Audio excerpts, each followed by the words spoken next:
Insya Allah kita akan masuk teman-teman ke sebab yang ke-24, yaitu bergaul dengan orang-orang yang malas ataupun yang suka ya, mengisi waktunya dengan hal-hal yang kosong atau menganggurkan ya, waktunya. Beranjak daripada hadis Nabi SAW, al-maru ala dini khalili. Seseorang sesuai dengan agama temannya. Kita ini bisa terwarnahi oleh teman ataupun lingkungan. Kalau kita berada di satu lingkungan yang sehat, satu lingkungan yang rajin, satu lingkungan yang berprestasi, satu lingkungan yang beriman, satu lingkungan yang maju, ya, berkembang, akan mempengaruhi ya, kepada prestasi kita juga. Begitu juga kalau kita bergabung dengan satu lingkungan, kondisi, ya, suasana yang penuh dengan amburadul, ya, kemaksiatan, omong kosong, kedustaan, manipulasi dan segala macam, maka kita pun akan terwarnai dengan itu. Ya, jadi manusia ini sangat sensitif. Kita sangat sensitif. Saya sering sampaikan di pengajian teman-teman sekalian, kita ini bisa seketika membedakan dengan kuping kita, dengan gendang yang ada di dalamnya, mana suara besar, mana suara kecil. Mata kita bisa membedakan mana yang terang, mana yang bagus, mana yang ya, buram ataupun mana yang kurang bagus. Hidung kita bisa membedakan seketika mana bau busuk, mana bau wangi. Ya. Lisan kita, lidah kita bisa membedakan mana asam, mana pedas, mana asin, ya, mana manis dan seterusnya. Dalam waktu seketika. Tangan kita bisa membedakan, saya kalau memegang meja ini, saya bisa membedakan kaitnya ini kasar ataupun tidak. Ya. Atau bahkan suhu pun bisa, ini panas atau dingin misalnya. Dan seterusnya. Kita sangat sensitif. Kita mudah terpengaruh. Oleh karena itu Nabi SAW mengatakan, al-maru ala dini khalili, seseorang sesuai dengan agama temannya. Ya. Falyanzur ahadukum ila man yukhalil. Maka harus seseorang dari kalian perhatikan baik-baik siapa yang dia jadikan sebagai temannya. Kita terwarnahi. Saya sering juga kasih contoh teman-teman sekalian. Kalau kita berteman dengan 10 orang perokok, kita nggak merokok misalnya. Maka hari pertama, hari kedua minimal kita terbiasa melihat mereka meletakkan di mulutnya. Kemudian mereka mulai membakarnya. Wa na'udzubillah. Kemudian semoga Allah selamatkan kita dan muslimin dari bahaya benda yang satu ini ya. Kemudian seminggu kita terbiasa mengisap, kita menghirup udaranya. Sebulan mereka akan mengatakan, cobalah satu batang, kita sudah coba. Setahun kita bisa merokok bersama mereka. Begitu juga dengan kalau kita berteman sebaliknya dengan 10 penghafal Quran. Kita tidak tahu sama sekali huruf hijaiyah. Anggap sangat bodoh. Hari pertama, hari kedua kita malu. Seminggu kita mulai belajar. Sebulan kita bisa ngaji. Setahun kita bisa hafal Quran bersama mereka. Oleh karena itu ini bagian ya, daripada salah satu pondasi agama kita. Yaitu kita harus membentuk komunitas yang sehat. Makanya Nabi SAW pada saat melihat kondisi di Mekah tidak memungkinkan untuk menyelamatkan orang beriman. Dan mereka berada di komunitas yang di sana makan bangkai, di sini sembelih hewan kepada selain Allah, sini sembah berhala dan segala macam hal. Maka bahkan mereka tawaf dalam kondisi telanjang pada saat itu, orang-orang kafir Quraisy. Maka Nabi SAW berusaha untuk mencari sebuah tempat yang siap untuk dijadikan sebagai komunitas kaum mukminin. Dan akhirnya ditemukan dalam Madinah dengan hikmah Allah SWT dan terbentuk komunitas Islami ya, yang memang siap untuk menjalankan perintah Allah SWT. Karena itu saling berhubungan satu sama yang lain. Oleh itu teman-teman sekalian hati-hati sekali. Jangan mengatakan, oh iman saya kuat lalu saya terus saja, atau Anda terus bergaul dengan teman-teman Anda yang jauh dari agama. Karena itu berpengaruh sekali. Ya, itu sangat berpengaruh. Oleh karena itu hati-hati. Ya.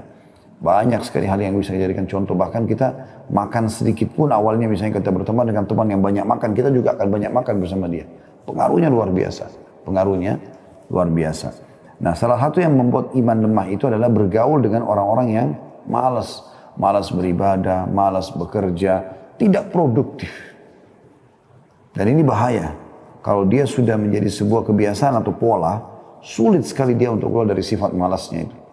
Ya, baginya kalau sudah mengerjakan satu pekerjaan kecil, sudah sebuah prestasi yang sangat besar. Nah ini keliru. Harusnya dia melawan itu.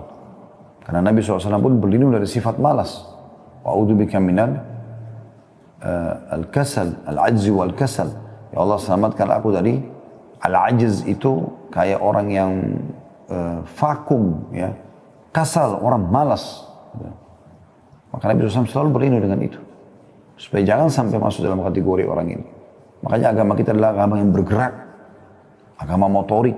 Sholat kita ada gerakannya, ada hafalannya. Ya. Kemudian juga ada hal-hal yang harus kita jaga kedisiplinannya. Kalau tidak batal misalnya sholatnya.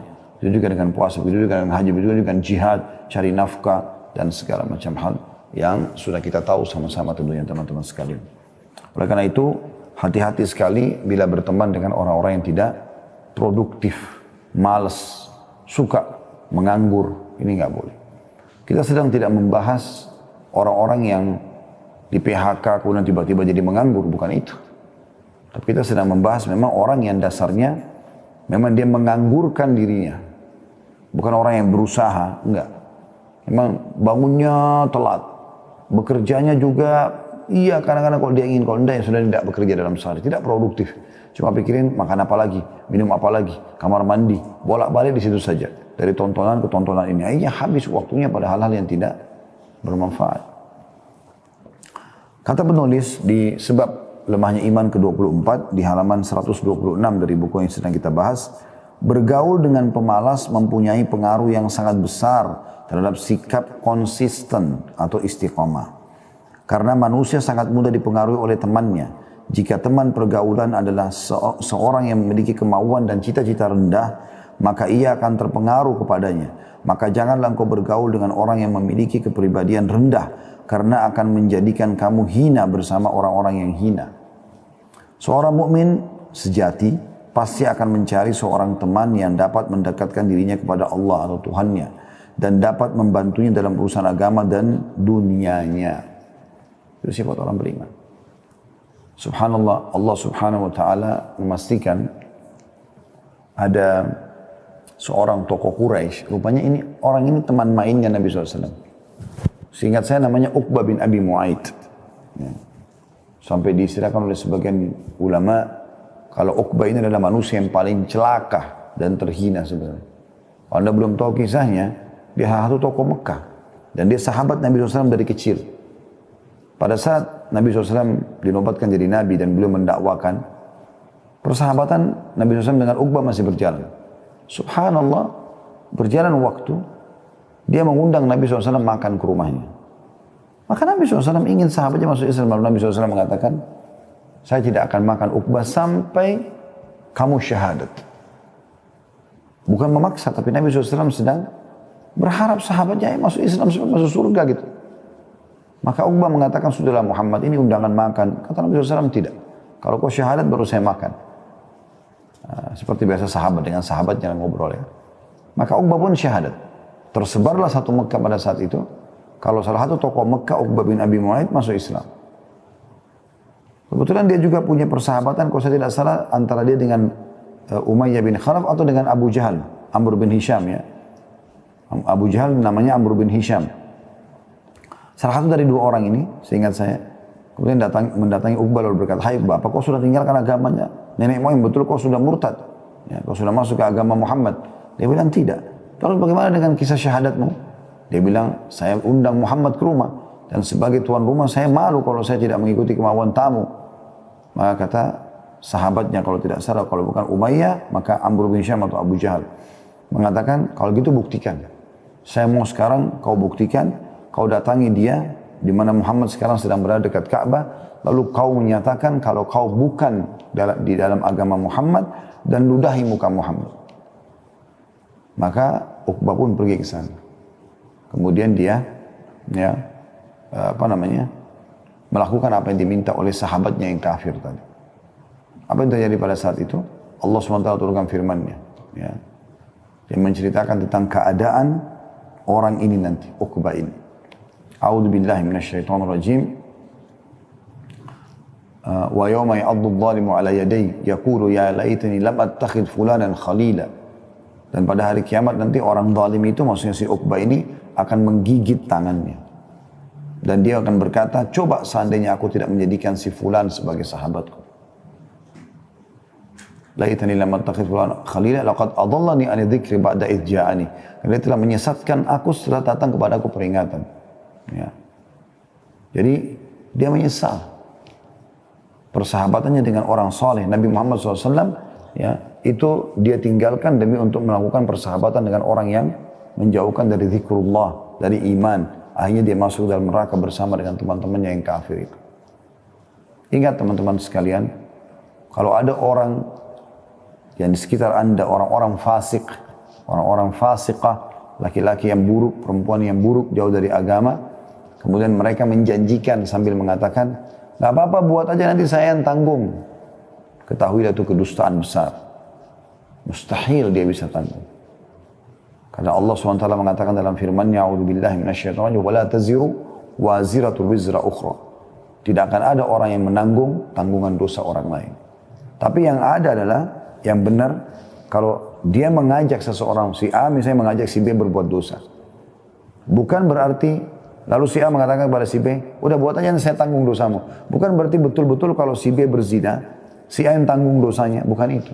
Yang ada adalah, si B dikasih dosa, hukuman, dosa dan hukuman. Si A juga dikasih dosa dan hukuman karena mengajak, ya, walaupun dia tidak melakukan. Tapi dua-duanya dapat hukuman di sini. Dua-duanya dapat dosa dan hukuman. Maka harus digarisbawahi poin ini tentunya. Bagaimana Nabi SAW juga melakukan salah satu dari 3 pondasi, ya. Ada pada saat beliau tiba di Madinah, beliau ingin membangun negara Islam, beliau membangun negara Islam di atas 3 pondasi. Pondasi pertama adalah membangun masjid sebagai basis, ya, simbol keislaman, tempat muslimin berkumpul satu hari 5 kali waktu sholat wajib. Ya. Ini teman-teman sekalian dibangun dalam Masjid Kuba, beberapa kemudian lalu dibangun Masjid Nabawi. Yang kedua, Nabi SAW melakukan mu'akhah, persaudaraan bainal muhajirin wal ansar, antara orang-orang muhajir dari Mekah dengan orang ansar di Madinah. Nah, ini ditanamkan supaya orang soleh bersahabat sama orang soleh, orang beriman sama orang beriman, orang rajin sama orang rajin. Gitu. Dan yang ketiga, menulis mu'ahadah, kesepakatan antara muslimin dengan orang-orang Yahudi pada saat itu di Madinah, agar mereka sama-sama bela Madinah, mereka juga, ya, tidak saling mengganggu satu sama yang lain. Tapi di sini ukhuwah persaudaraan yang Nabi SAW jadikan sebagai salah satu dari 3 pondasi dasar negaranya Islam agar tidak lagi rasisme, adalah mempertemukan antara 2 orang beriman yang berkualitas dari sisi ibadah, dari sisi materi, agar mereka saling bersahabat dan saling dukung-mendukung satu sama yang lain. Ya. Kata penulis, kisah Musa AS adalah bukti paling baik tentang hal itu. Ketika ia memohon kepada Tuhannya agar dirinya ditemani oleh saudaranya Harun AS. Allah Subhanahu wa taala menceritakan dalam surah Thaha ayat 29 sampai 34. A'udzu billahi minasyaitonir rajim, waj'al li waziran min ahli Harun akhi ushdud bi azri wa ashrikhu fi amri kay nusabbihaka katsira wa nadhkuraka katsira. Dan jadikanlah untukku seorang pembantu, kata Musa alaihissalam minta kepada Allah SWT, dari keluargaku. Dan jadikanlah untukku seorang pembantu dari keluargaku, yaitu Harun saudaraku. Teguhkanlah dengannya kekuatanku, dan jadikanlah dia sekutu dalam urusanku, supaya kami banyak bertasbih kepadamu dan banyak mengingatmu. At-Tabari berkata bahwa Musa AS memohon kepada Tuhan. At-Tabari salah satu ulama tafsir, ya, bahwa Musa AS memohon kepada Tuhannya agar meneguhkan kekuatannya dengan saudaranya, yaitu Nabi Harun. Sesungguhnya yang dimaksud dengan firman Allah, atau dalam firman Allah SWT, teguhkanlah dengannya kekuatanku, adalah kuatkanlah pendirianku dan tolonglah aku dengan menyertakannya bersamaku. Maksudnya, karena Harun aku tahu orang saleh, orang yang bisa diandalkan dalam memperjuangkan agamamu ya Allah, jadikan dia sebagai partnerku yang selalu bersama aku, memberikan saran-saran, teman diskusi, bermusyawarah dan seterusnya. As-Sa'di rahimahullah, salah satu ulama tafsir, juga berkata, maka Musa alaihissalam memohon kepada Allah agar menjadikan saudaranya bersamanya untuk saling tolong menolong dalam kebaikan dan ketakwaan. Dan manusia yang paling bermanfaat adalah temanmu yang dapat menanamkan benih-benih kebaikan pada dirimu dan engkau dapat berbuat baik padanya. Sesungguhnya dialah sebaik-baik bantuan bagimu untuk sesuatu yang berguna bagimu dan untuk kesempurnaan dirimu. Maka manfaat yang engkau dapatkan darinya pada hakikatnya adalah sama dengan manfaat yang ia dapatkan darimu, bahkan bisa lebih. Nah, Nabi SAW sempat persaudarakan juga antara Salman Al-Farisi dengan Abu Darda radhiyallahu anhuma. Nah, di sini manfaatnya persahabatan luar biasa. Salman Al-Farisi radhiyallahu anhu pernah datang ke rumah Abu Darda lalu menemukan atau melihat sepintas Ummu Darda berantakan, tidak merawat rumahnya, tidak merawat dirinya. Lalu kata Salman, ada apa dengan wahai Ummu Darda? Maksudnya seakan-akan Salman mengatakan, kau kan tahu hukum agama istri harus dandan buat suami dan segala macam. Maka kata Ummu Darda kalimat keluhan, dia mengatakan, saudaramu Abu Darda sudah tidak butuh lagi dengan aku. Di siang hari dia setiap hari puasa. Waktu itu belum ada larangan puasa setiap hari ya. Nah, karena Nabi SAW membatasi kita puasa maksimal, puasa Daud. Sehari puasa, sehari tidak. Yang puasa sunnah maksudnya. Maka kata Ummu Darda, saudaramu Abu Darda sudah tidak butuh dengan aku, hai Salman. Di pagi hari, setiap hari dia puasa, jadi tidak bisa biologis interaksi sama istrinya. Malam hari sibuk. Dari sholat ba'diyah Isya, setelah selesai, pulang ke rumahnya ganti baju, sholat sampai subuh. Begitu terus setiap hari. Maka kata Salman, di mana suamimu? Kata Ummu Darda, keluar di masjid. Pergilah Salman mencari temannya, sahabatnya. Lalu kemudian minta izin untuk menginap di rumahnya malam itu. Masuk dalam rumah.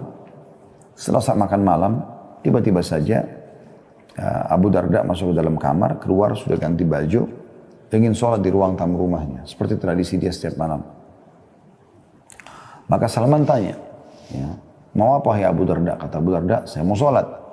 Kata Salman, masuklah dulu, berikan hak istrimu. Maka dia tahu kalau Salman ini lebih alim dari dia. Maka dia pun, ya, Salman Al-Farisi ini radhiyallahu anhu pernah menjadi tokoh-tokoh masyarakat di dalam agama-agama ya, di agama Nasrani, di agama Majusi penyembah api, di Yahudi juga dia begitu menekuni gitu kan. Maka kata Salman, masuklah dulu, berikan hak istrimu. Abu Darda ikut, dia masuk. Itu kurang lebih habis Isya ya, habis ba'diyah Isya. Di awal malam kita jam 11, jam 12 malam, Abu Darda keluar lagi. Kata Salman, kau mau apa? Salman tidak tidur, nunggu dia. Dia bilang, saya mau sholat. Kata Salman, masuklah berikan dulu hak istrimu. Maka Abu Darda masuk karena tidak enak sama suaminya, sama temannya maksudnya. Pada saat tertinggal sepertiga malam, Abu Darda keluar, kata Salman, sholatlah sekarang sesukamu. Sholatlah malam, subuh ke Masjid Nabawi sama-sama, pulang. Karena Salman masih jadi tamu, maka Abu Darda minta Abu Darda untuk masak buatin sarapan. Dibuatlah sarapan, begitu Abu Darda mengatakan, silahkan hai Salman. Salman bilang, lalu kamu bagaimana? Dia bilang, saya lagi puasa. Kata Salman, saya sebagai tamu wajib kau layani. Kau temanin. Sementara kau sedang puasa sunnah, maka batalkan. Dan dari sini keluar hukum itu ya. Pendapat sebagian ulama, kalau bolehnya seseorang yang puasa sunnah, bukan puasa wajib, dia batalkan. Ya, dengan niat tentunya menyenangkan saudaranya yang sudah menyiapkan makanan buat dia. Yang jelas teman-teman sekalian, setelah sarapan, kata Abu Darda yang terganggu nih, saya akan lapor ini kepada Nabi SAW. Seakan-akan Abu Darda mengatakan, kau sudah ngacoin program saya, hai Salman. Tadi malam sholatku waktunya sudah berkurang, sekarang lagi puasa sunnah batal gitu. Kata Salman, tidak masalah, laporkan kepada Nabi SAW. Tapi ketahuilah, hai Abu Darda, a'tikul ladzi haqqin haqqa. Berikanlah segala sesuatu itu haknya. Maka pergilah Abu Darda bersama Salman menuju ke Nabi SAW. Kemudian pada saat itu Abu Darda mengeluhkan semua perbuatan Salman. Lalu Nabi SAW mengatakan, Salman benar hai Abu Darda. Sesungguhnya Tuhanmu punya hak, badanmu punya hak, keluargamu punya hak, maka berikanlah segala sesuatu haknya. Kita lihat bagaimana seorang teman yang saleh seperti Salman Al-Farisi radhiyallahu anhu yang menyadarkan saudaranya Abu Darda dari kekeliruan yang dia lakukan. Seperti itulah. Kata penulis selanjutnya, maka yang wajib dilakukan oleh orang yang berakal adalah berkemauan keras untuk mendapatkan teman-teman pergaulan dari kalangan orang-orang soleh yang aktif. Karena setiap kali dia bersahabat dengan mereka, maka mereka pasti menolongnya dan mereka pasti membangkitkan benih-benih kebaikan pada dirinya. Mereka menggiringnya menuju kedamaian dan menunjukkan kelemahan-kelemahannya demi kebaikan. Jadi teman-teman yang soleh dan soleh pasti begitu. Mereka akan mengajak sahabatnya untuk menuju kepada kebaikan. Karena dia mau ngejar juga pahala dari temannya. Sedangkan bergaul dengan orang-orang pengangguran, yaitu mereka yang memiliki kemauan lemah, maka tidak patut dilakukan. dan jangan mengukur pergaulan itu dengan banyak tertawa atau mendatangkan kepentingan-kepentingan tertentu. Karena pergaulan didasari oleh hal tersebut akan sirna, akan mudah sirna dan lenyap. Dan sungguhnya segala pergaulan yang dilandasi karena Allah pasti utuh dan terus akan berlanjut. Sedangkan segala pergaulan yang tidak berlandaskan karena Allah pasti terputus. Maka seyogyanya mereka yang konsisten atau multazim, komitmen dalam menjalankan agama, khususnya di zaman yang penuh dengan kemaksiatan ini, untuk berusaha semaksimal mungkin bergaul dengan orang-orang saleh yang memiliki ilmu pengetahuan, ketakwaan dan kebijaksanaan. Kemudian menjaga hak persaudaraan terhadap mereka dan bukan suatu keharusan bagi seseorang untuk memperbanyak teman pergaulan. Ini penting ya. Jadi bukan keharusan memperbanyak teman pergaulan. Seandainya seseorang hanya memiliki 2 atau 3 orang teman saja, asalkan mereka mempunyai sifat-sifat kejujuran dan kesolehan, maka tidak perlu baginya untuk memperbanyak teman, dan itu sudah lebih dari cukup. Dan yang terpenting adalah hindari pergaulan dengan orang-orang pengangguran atau malas yang tidak memiliki tujuan dan target dalam kehidupan ini, yang hidup bagikan benalu pohon yang tidak mendatangkan sesuatu apapun kecuali kerusakan. Setiap teman yang tidak mendatangkan kebaikan bagi dirinya, maka bergaul dengan seekor anjing adalah lebih baik daripada bergaul dengan orang seperti itu. Pepatah bahasa Arab berkata, bergaullah dengan sebaik-baik manusia di mana saja kau temui mereka. Sebaik-baik teman adalah teman yang baik budi pekertinya. Manusia itu bagikan uang logam yang dapat kamu bedakan antara mana yang terbuat dari perak dan mana yang palsu. Ya. Ini gambaran tentang sebab lemahnya iman yang ke-24. Oleh karena itu teman-teman sekalian, para salafus saleh sangat hati-hati sekali. Bagaimana mereka sangat hati-hati sekali, jangan sampai terjadi mereka berteman sama orang-orang yang buruk. Nah, karena berteman sama orang yang buruk, maka secara otomatis akan membuka pintu-pintu lemahnya iman.